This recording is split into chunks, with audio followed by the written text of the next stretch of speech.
Il s'avère que le président du Conseil économique, social et environnemental a entrepris une médiation entre le chef de l'État et le leader de PASTEF. Il faudrait saluer la démarche dans l'absolu, mais au regard des faits, avec un bémol et pas des moindres. Il n'y a pas de fumée sans feu. Seulement, pour éteindre le feu, il serait plus indiqué de l'attaquer à la source. Quel serait l'objet de la médiation? Apaiser la tension politique, me diriez-vous? Mais de quelle tension politique s'agirait-il? Le Sénégal a enregistré 14 morts en 2021, 2 au moins en 2023 lors de manifestations nées de motifs privés devenus politiques par l'habileté des uns et la maladresse des autres. Quid alors des victimes?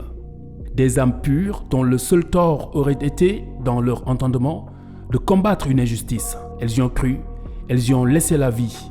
Donc de fait, elles sont des martyrs de bonne foi, des martyrs de la démocratie. Entreprendre une médiation pour annihiler une tension politique, c'est bien, mais il est de l'intérêt de tous les bords que le préalable soit évacué dans ce contexte, pour l'intérêt de la République, des familles des victimes, des protagonistes des conflits à la base avant la ligne de défense empruntée digne d'une loterie à la mise de sang, et convenons qu'il serait indécent de trouver un accord quelconque dans cette médiation annoncée en dépit des dégâts humains et matériels collatéraux. L'affaire Adji Sarr, l'affaire Prodac, où est la République dans ces histoires? La République foulée aux pieds au nom soi-disant de la justice ou de la démocratie. Mais de quoi parle-t-on? Des prisonniers dits politiques qui pourtant, si l'on dépassionne le débat, ont de toute façon prêté le flanc au regard des lois et règlements. Seulement, sur l'autre flanc, la flagrance d'un 2 poids 2 mesures ça et là crée un doute. S'y ajoute le malaise de la parole donnée et selon toute vraisemblance réingurgité.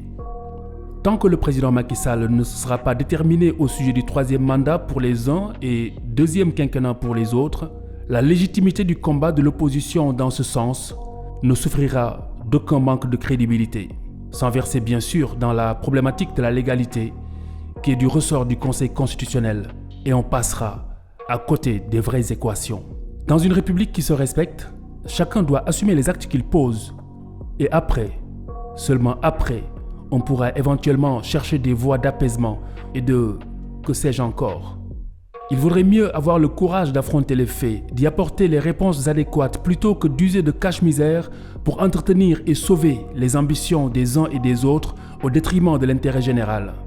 Rappelez-vous, à chaque fois que nous avons entendu parler de protocole, d'assises, de dialogue national, le peuple a été pour la plupart floué, parfois même trahi. Je vous laisse les 3 points de suspension.